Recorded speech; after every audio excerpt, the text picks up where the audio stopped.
Partai Aceh juga menjadi target dalam hal untuk pencalonan kadernya untuk menuju DPRA. Kami DPRA ada 6 orang. Kota kursi untuk DPRA itu adalah ada 5 dan 8. 8 adalah mengikuti Aceh Tenggara dan Gayus. 5 kursi. Jadi kami karena Partai Aceh bisa mencalonkan kadernya 120%, maka Partai Aceh mencalonkan mengambil tempat ini ada 6 orang. 6 orang ini ada 4 dari laki-laki dan 2 dari perempuan. Alhamdulillah Gairo juga mewakili 2 orang, Aceh Tenggara 4 orang.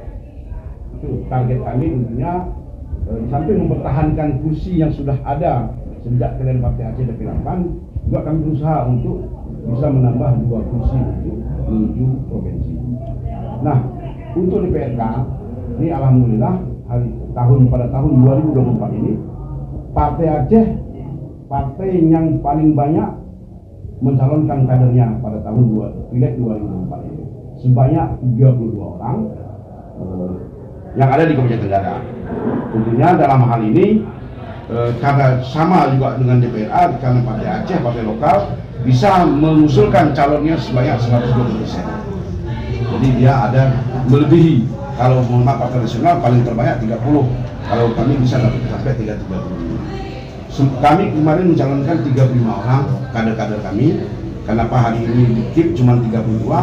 Berhubung ada yang masuk PNS kemarin, masuk PNS sehingga kami tidak sempat lagi mencari orangnya. Di dapil 1 dan dapil 2 kebetulan masuk PNS, dan kami nggak sempat lagi untuk mencari penggantinya. Makanya tadilah dari 35 yang kami calonkan cuma mendapatkan keputusan KIP Kabupaten Tenggara 32.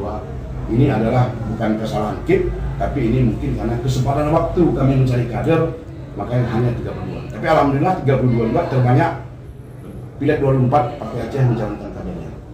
Untuk mencapai target seperti yang Bapak sampaikan tadi, apa upaya yang dilakukan, apa harapan kepada caleg atau kepada kader yang bekerja di dalam? Baik, di samping juga kita mencalonkan yang sudah berpengalaman, juga dari segi usia, dan juga banyak kader-kader muda yang kita tampilkan di sini. Tentunya kita paham, Aceh Tenggara ini adalah miniatur Indonesia. Kita berbagai etnis yang ada di Aceh Tenggara. Tentunya bermacam suku, bahkan agama yang kita rekrut untuk menjadi kader Partai Aceh sekaligus calon daripada Partai Aceh. Sudah lama memang acara ini kami nantikan. Tapi sebaiknya memang kemarin saya sampaikan kepada kader semua, kita untuk konsolidasi ini setelah penetapan calon. Tadi setelah tanggal 4 kemarin saya menginstruksikan kepada jajaran DPP Partai Aceh untuk membuat pertemuan hari ini. Di samping konsolidasi ini juga, di sana ada fakta integritas yang harus ditandatangani oleh mereka. Baik nanti dengan partai itu sendiri dan juga dengan sesama kader yang calon itu sendiri. Kira-kira apa yang diputuskan oleh mereka, hasil keputusan dan konsolidasi sesama dapil ini nanti akan diserahkan kepada kami, ketua pengurus DPP Partai Aceh. Itu harapan saya. Sekali lagi Pak Ketua, terkait dengan kira-kira apa yang pesan yang disampaikan kepada petugas pengawas pemilu. Baik, untuk dalam hal penyelenggara pemilu dan pengawas baik KIP dan juga Bawaslu, saya mengharapkan untuk netralitas daripada penyelenggara dan pengawas. Kita harapkan untuk bisa dapat untuk netral. Begitu juga dengan pemerintah Kabupaten Aceh Tenggara, khususnya kepada PT Bupati untuk bisa netral. Karena ini adalah tahun politik sangat sensitif. Ya. Kemudian Pak Ketua, TNI dan Polri.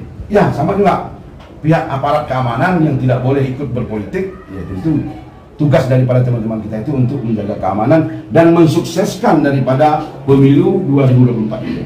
Ini tugas, bukan tugas TNI dan Polri saja, tugas kita bersama, termasuk juga jurnalis juga mempunyai tugas dan tanggung jawab.